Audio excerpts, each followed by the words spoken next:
டேய் பேசாம ஏதாச்சும் கடைக்கு போய் நான்வெஜ் சாப்பிட்டு வீட்டுக்கு போயிடலாம். ஐயோ பொட்டாசி மாசம் எங்க அம்மா செருப்பால அடிப்பாங்க என்ன. டேய் அதெல்லாம் ஒண்ணும் பிரச்சனை இல்லடா. சாப்பிட்டு வாயில சென்டர் ஃப்ரெஷ் போட்டா அம்மா கண்டுபிடிக்க மாட்டேன். நம்ம என்ன தம்மா அடிச்சிருக்கோம். அதெல்லாம் தெரியாது, எனக்கு நானும் சாப்பிட்டே ஆகணும்.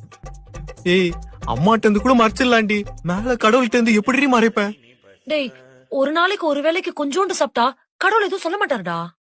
ஆமா ஆமா. டேய் என்னடா மூந்து பாத்துட்டு இருக்க முண்டோ? சிக்கன் பக்கோடா இல்லடா, காலிஃபிளவர் பக்கோடா. இது காலிஃபிளவரா? ஆமா அண்ணே, என்னடா காலிஃபிளவர் பக்கோடா போடுறீங்க? சிக்கன் பக்கோடா அம்மா புரட்டாசி மாசம் இல்ல, அதான் ஒரு மாசத்துக்கு எதுவுமே கிடையாது. ஐயோ ஏன்டா சிக்கன் இல்லட்டாங்க, என்னடா பண்றது? பகராடி பாய் பீ பிரியாணி போட்டுருப்பாரு, அங்க போய் சாப்பிடலாம்.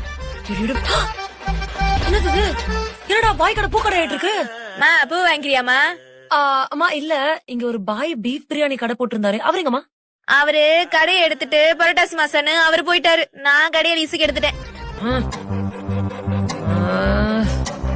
59 ஓ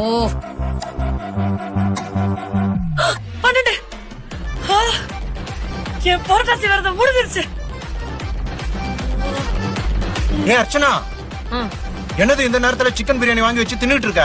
மணி 12 ஆயிடுச்சுப்பா, புரட்டாசி முடிஞ்சிச்சு, அதனாலதான் பிரியாணி சாப்பிடுறேன். அதுக்குன்னு 12 மணிக்கு தான் வாங்கி வச்சு தின்னுட்டு இருப்பியா? ஒரு மாசம் தவமா